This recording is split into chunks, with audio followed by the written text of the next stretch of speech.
Good morning, everyone. So, today's reading is taken from Luke chapter 4, verses 1 to 13. Jesus is tested in the wilderness. Jesus, full of the Holy Spirit, left the Jordan and was led by the Spirit into the wilderness, where for 40 days he was tempted by the devil. He ate nothing during those days, and at the end of them he was hungry. The devil said to him, "If you are the Son of God, tell this stone to become bread." Jesus answered, "It is written, man shall not live on bread alone."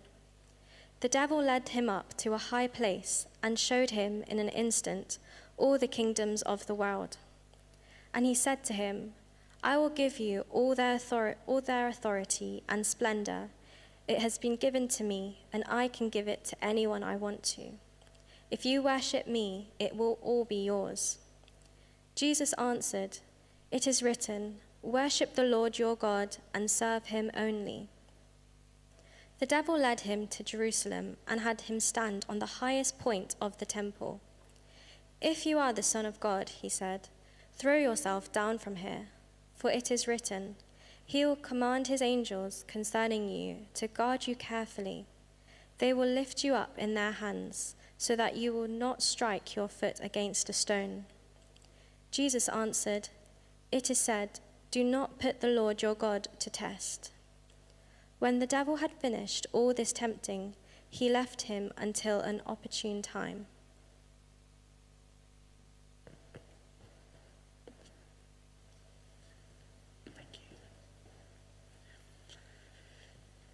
Good morning.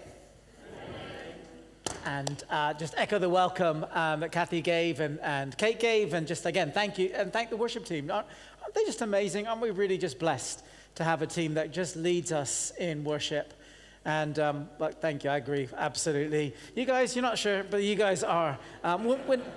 When we were praying beforehand, you might sometimes see us praying before the service, is that prayer is, God, can we just be the gatekeeper to help basically welcome people into the presence of God? And I think they did the job. God answered that prayer, don't you think? And which is great. And that's nothing to do with what I want to speak about today. So we're going to, if you have the Bible passage, we're going to dive into that a little bit in a moment. But I want to start with something that's close to many of our hearts. I know Fishponds' heart is close to that. It's food. Yeah, I actually heard it from the front row. Someone said food even before we were talking about. We are a food church, aren't we? We love to feed. We are a feeding type of church. And our people just, as part of the reason you're here is because you're a food person, yeah? I mean, Jesus is good. Absolutely. We acknowledge him, and food is probably second or third. Okay, a little bit of honesty here, because we're into food and stuff. How many, when you go to the supermarket, there is a specific thing, that type of food that you like, and when you go down the aisle, and if it's missing the one that you like, even though there's lots of alternatives, you're going to go, and you go to another supermarket to find it. And anyone like that? And you're quite committed to the food you like. Is that fair? Because here's a really interesting thing, is what we seek after sort of impacts what we do. Is that fair? What we seek out. I mean, many of you just said that's what you do when you're looking for whatever peculiar brand of food you like, or type of bread, or whatever it is. If it's not in one supermarket, you will go and find it somewhere else, because what we seek after impacts what we do. In our mornings together, we're looking at a series that we've called Stretch. And it's based on a verse in Isaiah 54, where God calls his people to enlarge your tent, to stretch back your tent curtain, to lengthen your cords and reinforce your pegs. Basically, make more room for more of me. Make more space in your life, in your families, in your church, because I want to do more. And God's not holding back because he's reluctant. God's saying, when you make space, I will step in. And this series is all about, how do we stretch? How do we make more space for God? And we kicked off a couple of weeks ago, we looked at prayer. And then last week, if you were here, Kate looked on about Sabbath, about rest, about stopping the rushing around after everything and making space for God. So I'm just curious, is how are you doing on that? Are you beginning to make more space for God? This isn't about saying to earn it. It's not earning God. It's just God says, you make space and I'll fill it. And I want to just encourage us that what we seek after impacts what we do. If we are longing that I love you, God, and I want to see more of God and the goodness of God like we've been singing, God's saying, great, it's ready for you. Just make some more space. So I want to keep encouraging. This isn't a telling off if you haven't done it yet, but this is what we seek after impacts what we do. As we seek more of God, making more space of God, we will encounter more of God. We're going to continue this term on different ways of how do we stretch. And the one I'm looking at today is one that I think many, many people are fascinated about. We're looking at fasting. Okay, that doesn't mean I've got to speak faster. It has to, okay. I want to look at fasting. It's many of us I think we're really curious about finding more about fasting. However, I think we're also a little bit hesitant because we also know that fasting means I've got to eat less food. And if I know too much about it, then I've got to do it. So who's fascinated but not that fascinated? Yeah, because we do that, don't we? We're going out, I want to find out more, but not too much more. And I don't fast many because my church hasn't taught me. I haven't been in sermons, and basically the reason I don't fast is it's Mark's fault. Well, guess what? I'm correcting that today. Yeah, no, close the doors. That's it. And or sometimes we can go fasting. Well, the truth is I have a very physical job. Or if I don't eat, I lose my concentration, and food's really important to me. Food's quite important to most of us, just to let you know. But some of us, we tell ourselves this food's really important to us. So what I'm going to do is I'll leave fasting to the super spiritual people. And then who's looking forward to tucking into their Sunday lunch? And well, yeah, I hear that, Bob. And what we can do is we say, well, do you know what? I need food for my job, and I'll leave that for someone else. And it's quite an easy space to get into, to sort of, I'm fascinated, but I don't want to embrace this. And it's not common. Sorry, it is common. It's not an uncommon thing to push it off. Apparently, been doing a bit of research here, between 1800 and 1954, there were no books written on fasting. Nothing. In other words, the Victorians weren't into fasting. I can just say that. Because there's no books. Nothing between 1800 and 1954, no books. Now, there are a lot of books. If you Amazon fasting, if you go to a bookshop, there's a lot on fasting. On fasting to about detoxing, fasting on healthy living, even fasting on spirituality, and it has nothing to do with Christianity. There's a lot of books. There's a lot of good Christian books out there as well. There's a lot more people writing about fasting and understanding it and how it fits in, and just so we understand more about it. Now, the book I'm going to refer to is, you may have come across it, it's called the Bible, okay? And in the Bible, fasting pops up quite a lot. I'm not sure if you realized it. Many of the big biblical characters fasted. So you got Moses, who got the lawgiver. He fasted. You have David the king. He fasted.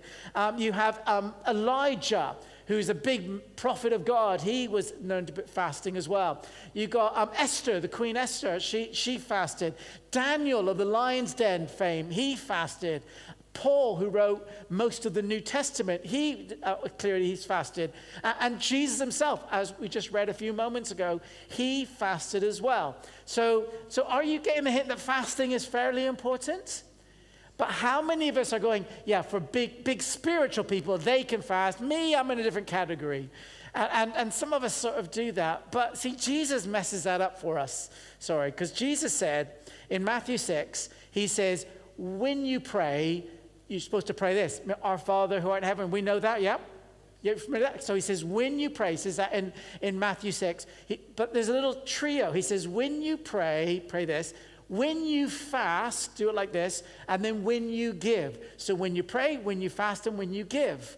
And it's not if you pray, or if you fast, or if you give. It's when. There's an expectation from Jesus that his followers, his disciples, are going to be people who engage in fasting.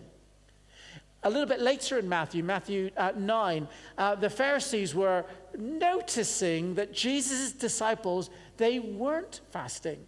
And they said to Jesus, tell your disciples aren't fasting. What's that all about then? And Jesus said, look, the guests of the groom don't mourn his loss while he is with them. Once he is taken away, then they fast. So Jesus is expecting, even although his disciples around him in those times when Jesus was walking this earth didn't fast, he says that when I go, they will fast. There is an expectation that fasting is part of what it means to follow Jesus. So I want to look at three questions. I'm going to do the classic of what, why, and how. Okay? I'm going to do those three simple ones of what, why, and how. The first one is this, is what? What is fasting? What is it? Now, I'm sure some of us go, well, that's a pretty obvious answer, but I just want to highlight what it is. It's the abstaining from eating food. It's from food. Every time in the Bible where it talks about fasting, it's about not eating food. Now, there's actually different types of fasting of not eating food. In our reading we just had, Jesus, he would have drunk water because it was 40 days, but he didn't eat food. So it's not eating solid foods and stuff, but still drinking water. That's one type of fast. In Acts chapter 9, Paul, again, who wrote most of the New Testament, he had both a water and a food fast. He abstained from both. Now, just because it's taking both out, it's much more limited at time because you don't drink for a few days and you die. And that's not the purpose of fasting. We'll look at that in the next question. So it's understanding that, so Jesus did just water and no food. Paul did neither of those for a little season. Daniel of the lion's den, back in the Old Testament, he fasted from rich foods and wines. So that's in Daniel chapter 10. He actually thinned his diet down. He went very simple and he saw that as a fast. He's abstaining from the rich food and going very, very basic. And just basically, it's abstaining from food. Now, why am I saying it's abstaining from food? Is because many of us, if you're like me, we have very wily brains. We like to read things and then we like to shift it around to better fit what we like to hear. For example, should we eat more vegetables? Okay, now cows, they eat grass and hay, don't they? So they are vegetarians. So surely a steak is just like concentrated vegetables, yeah? Who does that make sense to? That makes sense, doesn't it? Okay. Or how about it? Should we eat less fried food? Okay, now, if you fry food in vegetable oil, surely what you're doing is you're permeating this food with more vegetables, and more vegetables is good, you just said. So fried food and vegetable, it's good, yeah? Who likes that logic? Okay. And okay, how about this one? I got one more for you. Who says that swimming, physical activity of swimming is good for your figure? Is that fair? Is swimming good for your figure? If that's the case, explain to me a blue whale. I'm just saying. We can find what we do is we come across a truth and then we're going, oh, it's a little bit inconvenient. So we then reinterpret it a little bit. And that can actually happen to our understanding of fasting. Which is why I push really hard. It's about food. It's about food. It's about food. Because what we can do is we say fasting. It's about abstaining from food. It's about giving up food. So it's, well, obviously the giving up is the most important thing. So what I'll do is, I like my food, so I'll focus on the giving up. So what I'll do is, well, I'll fast from watching TV. I'll fast from social media. I'll fast from looking at my emails. I'll fast and use that time to spend some time with God. Now, actually, spending time away from all your devices and things like that is actually really good. Spending time watching less TV is actually a very good discipline because what it does is it slows our life down and lets us refocus. But I want to suggest that if your solution is fasting is about, I'm going to fast from telly or fast from this or fast from that, basically because I like my food, I want to say that if we do that, we are missing out on the richness of what fasting is. Because fasting has always been about food. And let me give you a quick demonstration why. If you watch less TV, do you get a hunger pang for more TV? Or do you just get used to it? Okay, I'll do more. When you are away from your email and your phone, when you go on holiday and you're abroad, you've got no roaming and you've got no access to email, who's going, oh, I really wish I had my emails? How many of those? No, you don't get more hungry for it. But when you give up food, you get hungry for it. You don't go, I get used to it. Do you know, I haven't eaten in 3 years. I just got used to it. That just doesn't happen. And what is actually giving up food for a time? That's what fasting is, always in biblical terms. Always, always, always. But this leads me to the next question of why. Why should we fast? Well, the first answer is really, I just told you, it's so that you get hungry. That's why. The Bible's saying is you give up food so that you get hungry. I know that for many of us, that's the reason we don't want to fast. I don't want to fast is because I'm going to be hungry. But actually, fasting is to make you hungry. It's to focus on those needs, that biological need in us to go, I just need something. I need food and I'm hungry.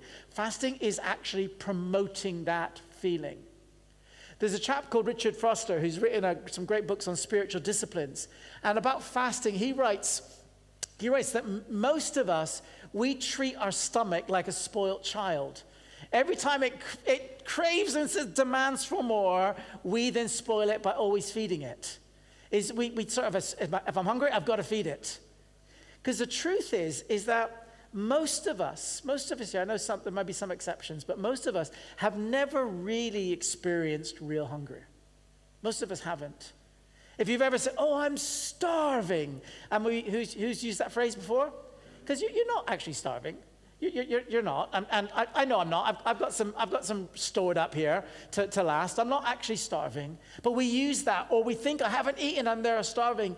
And fasting is actually about trying to say, I acknowledge those hunger pains. It's actually bringing them up. Jesus says in Matthew 5, blessed are those who hunger and thirst after righteousness, after me, for they will be filled. So fasting actually is about trying to get hungry. God actually wants us to feel hungry. That's what fasting's about. The verse I said earlier from Matthew 9:15, which it says the guests of the groom won't mourn while he is still there, but when he's taken away, then they will fast. Jesus links mourning and fasting. Mourning is that inner feeling, if you've ever lost someone, that mourning, that longing, I wish I had that. This is actually why we fast. There's 3 reasons I'm going to give, by the way. This is part of the reasons of why we fast. It's that we get hungry. So the very thing that many of us are trying to avoid is actually what God's saying, I want you to experience. Why? Why does he want you to feel hunger? Why does he want you to feel hungry? It's for the second reason. It's because fasting is an opportunity for us to make sure that God is first. It's an opportunity to help us make sure that God is first. We live in a very busy world, very busy lives, so many things demanding our time and attention, and food is one of them, but there's lots of things that are running around. And what fasting does is it says, I want to just acknowledge there's an inner biological thing in me that's going, you are hungry for something. And then it gives us an opportunity to go, yep, God, I'm hungry, but I want to be hungry after you more. It's a prompt. It's a biological prompt to say, God, I want to put you first. There's a fascinating verse in Psalm 35, verse 13, that he says that I fast to humble myself. Isn't that interesting? I fast to humble myself. Is what it says is, God, I'm suddenly dependent. I realize all these things I'm dependent on, but I want to be dependent on you first. I want to be on first. So this is what fasting is about. It's to make you hungry, not because God's going, you're hungry. It's so you're hungry, and then you go, but God, you come even before food. Fasting is not about diet. It's not about abuse. It's not about that. It's saying it's for a time to say, God, because I want to make sure that you have that central place, and you are most important, and I put you central. In our reading, Jesus had been fasting for 40 days and he's tempted by the devil. And he's tempted in 3 ways. He's tempted to basically meet that need. Go on, it's just a snack, make some bread, use the power to fill your belly. And Jesus says, man shall not live by bread alone, but by God first. Yeah, he says that, doesn't he? The next temptation is is bow down before me. Take a shortcut. You don't have to go through this pain and agony. We can just do it right now, all sorted out. Trust me and not God the Father. And Jesus says, no, I trust God the Father. And the third one is to stand on the temple, throw up, because if you really are from God, he'll save you. And it's about questioning God and don't test God. But in these temptations, it was saying, do you put God first? Do you put God first? Now, here's an interesting thing. It says Jesus had not been eating for 40 days, and then the brilliant verse, and he was hungry. Is that something, I mean, that's probably a fair comment, isn't it? But okay, tell me, after 40 days and hungry, do you read that, and Jesus was weak and vulnerable to temptation? I don't think that that's what it was. I don't think it was 40 days and he was weak and vulnerable. I think it was 40 days and he was so laser focused on God. Number one is he was at his strongest. I think Satan thought he was at weakness because, well, we all need food, don't we? Because we need it. And Jesus, no, I'm at my strongest because why? I live by God. I put God first. God's number one. He is central. All these things that my body's demanding, all these things that are doing is saying, actually, I'm disciplining myself to put God first. That's what I think how Jesus stood. I think that fasting makes us stronger, not weaker, spiritually stronger. Lots of actually secular books, they're not non-secular, non-religious, secular books say that about detoxing makes you stronger. Not because what it does is it focuses you on what you are about. And what we are saying is we're about putting God first. We're about God in the center, and fasting actually helps with that. The reason we fast is so that we might get hungry. And secondly, is to use that as a prompt to put God first. And the third one, again, is linked, is we fast to be heard by God. Okay, maybe this might be a little controversial, but let me go anyway. It's to be heard by God. Is fasting in the Bible seems to, and in practice, fasting seems to be like a turbocharge to our prayers. It seems to be this extra oomph, this extra connection. It doesn't mean that if we fast, we're hunger striking and God has to respond. That's not the case. But it seems that when God's people fast and put him first, it's sort of, we hear more from God. Another bit of research I did is every time in the Bible, every time a nation fasted, prayed and fasted, is God saved them. Every time a nation fasted and prayed, God saved them, including Nineveh. You may know the story of Jonah, and Jonah was told to go to the Ninevites. They weren't God followers, and God says, you give them a warning, or else I'm going to have to wipe them out. And Jonah eventually got there, and these people, even though they weren't followers of God, they humbled themselves, they fasted, they turned to God, and God saved them. That's a really powerful thing, just to spot that, is every time a nation fasted and prayed, is God responded. In 1756, in February, I can't remember the exact date, there was a threat of the French to invade England. And the king called a national day of prayer and fasting. And John Wesley, who is around those days, he said it was a spectacular day. He said the churches were more than full. I don't know what more than full means, but he says that. He says they're more than full. And he said, as people prayed and humbled and devoted themselves and fasted and called before God, and it said that their cries were turned to cheers as the threat was taken away. So there's a historical point of, again, when the nation came to pray and fast together, is it just seems that God heard them. In Acts 13, we read that the church was gathered together as they were worshiping and fasting, is God spoke and said, set aside some people for me. There's a movement in scriptures when people fast, something sort of happens. There seems to be a stronger connection with God.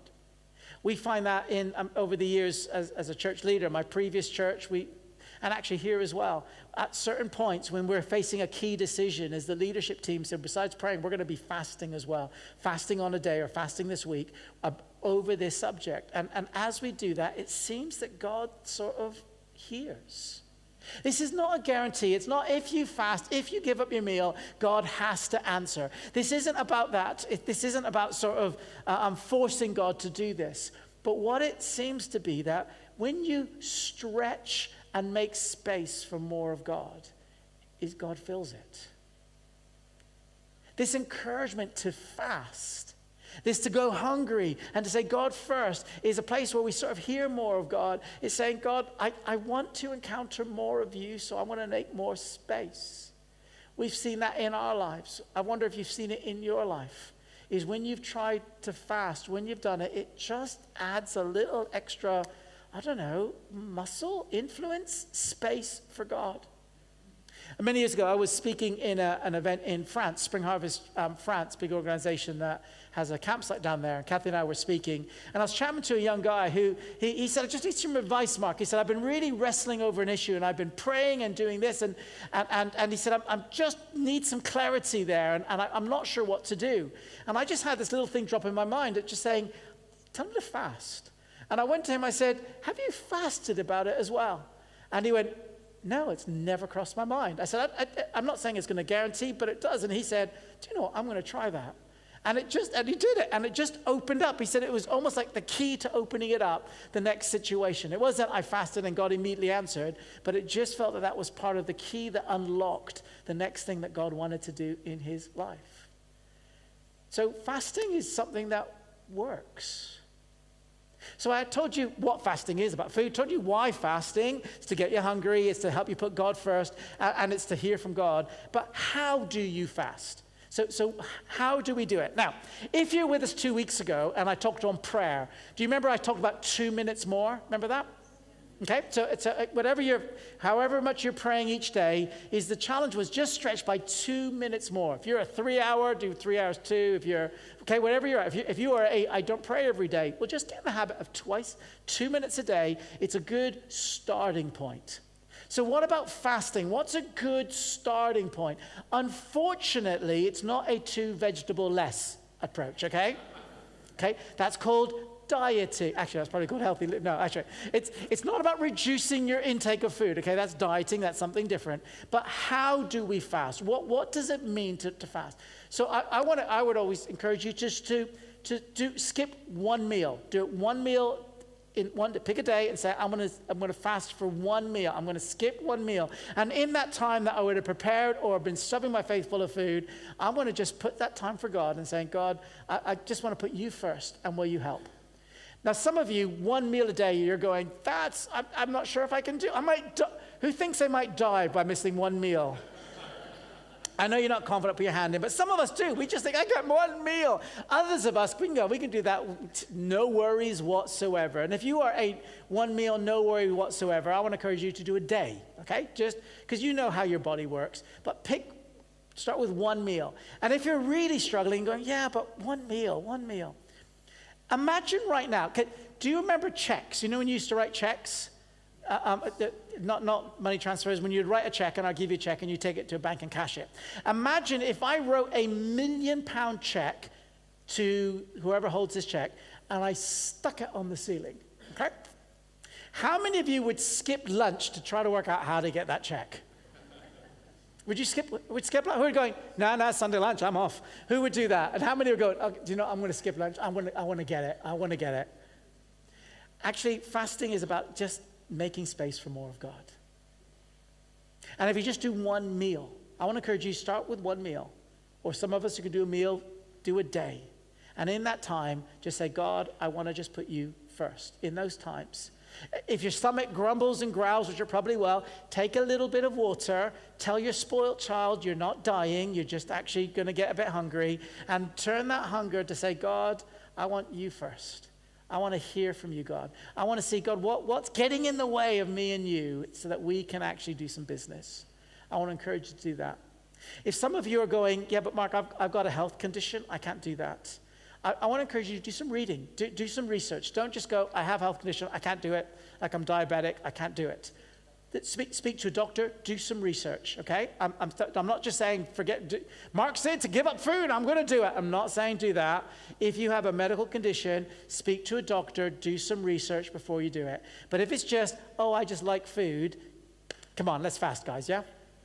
That's what we seek after impacts what we do. If we want to see more of God, then let's just stretch.